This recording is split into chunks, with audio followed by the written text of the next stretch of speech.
Hello दोस्तों, क्या हाल है। आज तारीख 16 जून, दिन सोमवार, हिंदी तिथि आषाढ़ पंचमी। और आइए बात करते हैं आज के मुख्य समाचार में देश की तमाम बड़ी खबर पर नजर डालते हैं। चलिए जान लेते हैं आज की पहली बड़ी खबर। प्रधानमंत्री नरेंद्र मोदी जी 7 शिखर सम्मेलन से पहले छोटे से देश साइप्रस पहुंचे और इस दौरे ने तुर्की और पाकिस्तान को साफ साफ कड़ा संदेश दे दिया है। साइप्रस की रणनीतिक स्थिति और भारत मध्य पूर्व यूरोप कॉरिडोर यानी आईएमई में उसकी अहम भूमिका भारत के लिए बेहद महत्वपूर्ण है। पीएम मोदी ने साइप्रस के राष्ट्रपति निकोस क्रिस्टोडोलिडेस से मुलाकात कर द्विपक्षीय संबंधों को और मजबूत करने का भरोसा जताया। और हाँ, भारतीय प्रवासियों ने वंदे मातरम के नारों के साथ उनका जोरदार स्वागत किया। पीएम ने साइप्रस को बताया कि भारत में 50% डिजिटल पेमेंट और $100 बिलियन का सालाना निवेश हमारी ताकत का सबूत है। दिल्ली विधानसभा चुनाव में हार के 115 दिन बाद आम आदमी पार्टी के मुखिया अरविंद केजरीवाल जनता के बीच लौट रहे हैं। जी हां, 15 जून को केजरीवाल गुजरात के विसावदर उपचुनाव में एएपी उम्मीदवार गोपाल इटालिया के लिए वोट मांगने उतरे। यह सीट एएपी विधायक के इस्तीफे के बाद खाली हुई थी और 19 जून को यहां मतदान होगा। क्या केजरीवाल की रैली एएपी को जीत दिला पाएगी? ये तो वक्त ही बताएगा। अहमदाबाद में हुए दिल दहला देने वाले एयर इंडिया विमान हादसे ने पूरे देश को झकझोर कर रख दिया। फ्लाइट AI-171 में सवार 270 लोगों की जान चली गई, जिनमें गुजरात के पूर्व मुख्यमंत्री विजय रूपाणी भी शामिल थे। अब तक 47 लोगों की पहचान डीएनए टेस्ट से हो चुकी है और 24 शव उनके परिजनों को सौंप दिए गए हैं। लेकिन इस हादसे में एक हैरान करने वाली बात सामने आई। यात्री यासमीन को जैसे उनकी छठी इंद्रिय पहले ही अनहोनी का संकेत दे रही थी। उन्होंने अपने पति को फ्लाइट से कॉल कर कुछ ऐसा बताया जिसे सुनकर आप भी चौंक जाएंगे। ईरान में फंसे भारतीयों की माताओं ने प्रधानमंत्री नरेंद्र मोदी से मदद की गुहार लगाई है और हमारी सरकार तुरंत एक्शन में आ गई है। विदेश मंत्रालय ने टेलीग्राम लिंक के जरिए संपर्क करने का निर्देश दिया है ताकि जरूरत पड़ने पर तुरंत मदद पहुंचाई जा सके। ये है भारत की ताकत, जो अपने हर नागरिक के साथ हर कदम पर खड़ा है। उत्तराखंड के केदारनाथ में एक दर्दनाक हेलीकॉप्टर हादसे ने सबको स्तब्ध कर दिया। आर्यन एविएशन का हेलीकॉप्टर दुर्घटनाग्रस्त हो गया, जिसमें 5 यात्री, एक बच्चा और चालक दल का एक सदस्य सवार थे। इसके बाद बड़ा एक्शन लिया गया है। आर्यन एविएशन के 4 धाम यात्रा के सभी ऑपरेशन रद्द कर दिए गए हैं और पायलटों के लाइसेंस भी सस्पेंड कर दिए गए। मुख्यमंत्री पुष्कर सिंह धामी ने उच्च स्तरीय बैठक बुलाकर सख्त कदम उठाने के निर्देश दिए हैं। कभी आतंकियों के कहर से दहलने वाली पहलगाम की बैसरण घाटी अब फिर से गुलजार हो रही है। जी हां, आतंकी हमले के 2 महीने बाद पहलगाम में पर्यटन धीरे धीरे पटरी पर लौट रहा है। ईद की छुट्टियों में स्थानीय लोग और पंजाब से आए पर्यटक यहां का लुत्फ उठा रहे हैं। उपराज्यपाल ने पार्क खोलने का ऐलान किया है और ये खबर सुनकर हर पर्यटक का दिल खुश हो जाएगा। केरल के तिरुवनंतपुरम हवाई अड्डे पर ब्रिटिश रॉयल नेवी के F-35B फाइटर जेट की इमरजेंसी लैंडिंग ने सबको चौंका दिया, लेकिन भारतीय वायुसेना ने तुरंत तकनीकी मदद दी और अब ये जेट जल्द ही ऑपरेशन में लौटेगा। भारत की तत्परता की हर तरफ तारीफ हो रही है। इजराइल और ईरान के बीच बढ़ते तनाव के बीच अच्छी खबर यह है कि इजराइल में मौजूद सभी भारतीय सुरक्षित हैं। भारतीय दूतावास ने हेल्पलाइन नंबर जारी किए हैं और सतर्क रहने की सलाह दी है। दूसरी ओर इजराइल के हमले में ईरान के खुफिया प्रमुख ब्रिगेडियर जनरल मोहम्मद काजमी और उनके डिप्टी हसन मोहाकिक की मौत हो गई और खबर है कि ईरान के supreme leader Ayatollah Ali Khamenei को तेहरान में एक गुप्त बंकर में छिपाया गया है। क्या ये हमले और बढ़ेंगे? कांग्रेस की वरिष्ठ नेता सोनिया गांधी की तबीयत अचानक बिगड़ गई और उन्हें दिल्ली के सर गंगाराम अस्पताल में भर्ती कराया गया है। उनकी हालत स्थिर बताई जा रही है और विशेषज्ञ डॉक्टरों की टीम उनकी देखभाल कर रही है। हम उनके जल्द स्वस्थ होने की कामना करते हैं।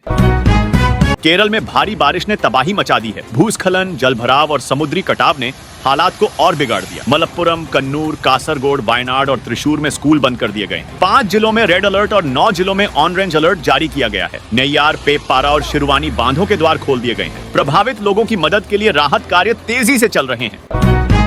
क्या भारत पाक सीमा बदल सकती है? जी हां, आरएसएस नेता इंद्रेश कुमार ने सनसनीखेज बयान दिया है कि सीमा कच्छ और लद्दाख से हटकर पाकिस्तान के अंदर 100 से 150 किलोमीटर तक जा सकती है। उन्होंने पाकिस्तान के आंतरिक विघटन की भी संभावना जताई है। इस बयान के क्या मायने हैं? ये सवाल हर किसी के मन में है। अहमदाबाद में हुए एयर इंडिया फ्लाइट AI-171 हादसे में अब तक 80 डीएनए सैंपल की पहचान हो चुकी है। इस दर्दनाक हादसे ने कई परिवारों को तोड़ दिया और अब परिजनों को उनके अपनों के शव सौंपे जा रहे हैं। प्रशासन हर संभव मदद के लिए तत्पर है।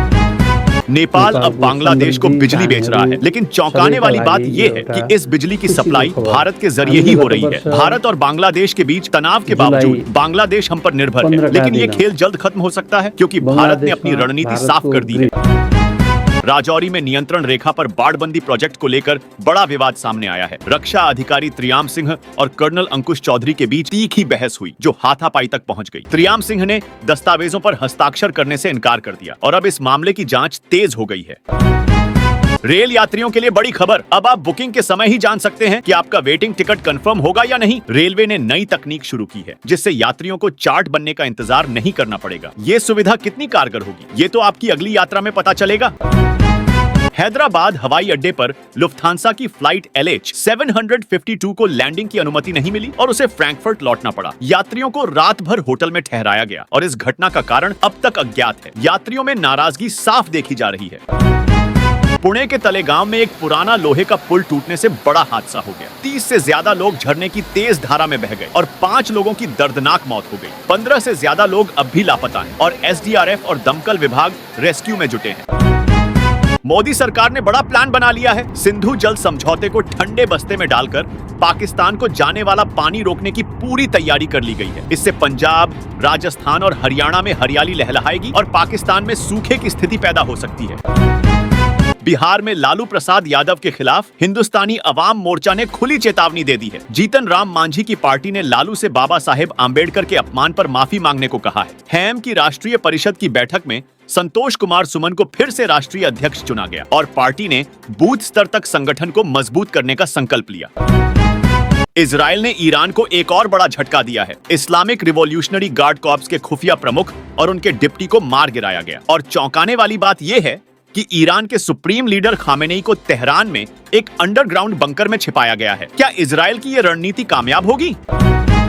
उत्तर प्रदेश में आंधी बारिश और आकाशीय बिजली ने भारी तबाही मचाई है। गंभीर स्वर, 14 जिलों में 25 लोगों की जान चली गई। मुख्यमंत्री योगी आदित्यनाथ ने तुरंत राहत कार्य शुरू करने और मृतकों के परिवारों को आर्थिक मदद देने के निर्देश दिए हैं। किसानों को फसलों के नुकसान की भरपाई के लिए भी कदम उठाए जा रहे हैं। दिल्ली में रविवार सुबह तेज आंधी और बारिश ने कहर बरपाया। आरकेपुरम में 2 लोगों की मौत हो गई और पीतमपुरा में आग लगने से कई वाहन जल गए। सफदरजंग एनक्लेव में एक मोबाइल टावर गिर गया और मध्य दिल्ली में 16 जगहों पर पेड़ गिरने की खबर है। दुबई से जयपुर जाने वाली एयर इंडिया एक्सप्रेस की फ्लाइट में यात्रियों ने लापरवाही का गंभीर आरोप लगाया है। यात्रियों को बिना एसी के विमान में 5 घंटे तक बैठाए रखा गया और पीने का पानी तक नहीं दिया गया। 13 जून की इस घटना में तकनीकी खराबी के कारण फ्लाइट देर से रवाना हुई। मुंबई पुलिस ने दिल्ली के यूट्यूबर पीयूष कात्याल को 19 लाख रुपए की ठगी और धमकी देने के आरोप में गिरफ्तार किया है। पीयूष ने एक महिला को मेडिकल इमरजेंसी का बहाना बनाकर पैसे ऐंठे और बाद में उसे ब्लैकमेल किया। अब इस मामले में जांच तेज हो गई है। इजराइल और ईरान के बीच बढ़ते तनाव के बीच अमेरिकी राष्ट्रपति डोनाल्ड ट्रंप ने बड़ा कदम उठाया है। ट्रंप ने इजराइल की ईरान के सुप्रीम लीडर खामेनेई की हत्या की योजना पर रोक लगा दी, लेकिन साथ ही उन्होंने कूटनीति का रास्ता खुला रखने की बात कही और शांति समझौते की उम्मीद जताई। गुवाहाटी से कोलकाता जाने वाली एयर इंडिया एक्सप्रेस की फ्लाइट में तकनीकी खराबी के कारण यात्रियों को 18 घंटे तक परेशानी झेलनी पड़ी। फ्लाइट को 2 बार उतारा गया और यात्रियों में भारी नाराजगी देखी गई। कनाडा में हो रही G7 बैठक में इजराइल ईरान तनाव और अमेरिकी टैरिफ जैसे मुद्दों पर चर्चा होगी। कनाडा टकराव से बचने की पूरी कोशिश कर रहा है और इस बार संयुक्त बयान की जगह केवल अध्यक्ष की समरी जारी होगी। क्या ये बैठक कोई बड़ा बदलाव लाएगी? इजराइल और ईरान में भारतीय दूतावासों ने भारतीय नागरिकों के लिए नई एडवाइजरी जारी की है। सभी भारतीयों को सतर्क रहने और दूतावास के हेल्पलाइन नंबरों पर संपर्क में रहने की सलाह दी गई है। भारतीय दूतावास हर पल अपने नागरिकों की सुरक्षा के लिए तत्पर है। मुंबई हवाई अड्डे पर DRI ने एयर इंडिया के एक क्रू मेंबर को 1.5 करोड़ रुपए के सोने की तस्करी के आरोप में गिरफ्तार किया है। न्यूयॉर्क से आई फ्लाइट AI-116 में सोने की सिल्लियां छिपाई गई थी। पूछताछ में आरोपी ने कई बार तस्करी करने की बात कबूल की है। गाजियाबाद में डेंगू और मलेरिया के इलाज के लिए नई गाइडलाइन जारी की गई है। 40 निजी और 30 सरकारी डॉक्टरों को विशेष प्रशिक्षण दिया जाएगा। मलेरिया की दवा अब 14 दिन तक दी जाएगी और जल भराव से होने वाली बीमारियों के खिलाफ जागरूकता अभियान चलाया जाएगा। आपके लिए एक अच्छी खबर, ग्लोबल मार्केट में क्रूड ऑयल की कीमत $75 के आसपास होने के बावजूद कई शहरों में पेट्रोल और डीजल के दामों में कमी आई है। सरकारी तेल कंपनियों ने आज सुबह नए रेट जारी किए हैं, तो जरूर चेक करें अपने शहर के ताजा दाम। बंगाल की खाड़ी में हलचल के बीच उत्तर प्रदेश, बिहार से लेकर केरल तक भारी बारिश का दौर जारी है। मुंबई, गोवा, केरल और कर्नाटक में मानसून फिर से सक्रिय हो गया है। पुणे और मुंबई में IMD ने अलर्ट जारी किया है और पूर्वी राज्यों में भी मानसून के सक्रिय होने के संकेत हैं। कुख्यात गैंगस्टर लॉरेंस बिश्नोई और गोल्डी बरार का गठजोड़ टूट गया है। गोल्डी अब रोहित गोदारा के साथ और लॉरेंस नोनी राणा के साथ काम कर रहा है। ये नई दुश्मनी पुलिस के लिए कितनी बड़ी चुनौती बनेगी। और हाँ दोस्तों, आप मुझे कमेंट करके बताइए कि आप कौन से राज्य के कौन से जिले में रहते हैं। कमेंट में बताइए और साथ ही इस वीडियो को लाइक और शेयर करना, SBN न्यूज सब्सक्राइब करके बेल आइकॉन जरूर दबा देना, रोजाना ऐसे इंपॉर्टेंट जानकारियां, महत्वपूर्ण समाचार देखते रहने के लिए। ओके, चलिए ख्याल रखिएगा अपना और अपने परिवार का। मिलेंगे अगले नेक्स्ट अपडेट में, तब तक के लिए जय हिंद, जय भारत, वंदे मातरम।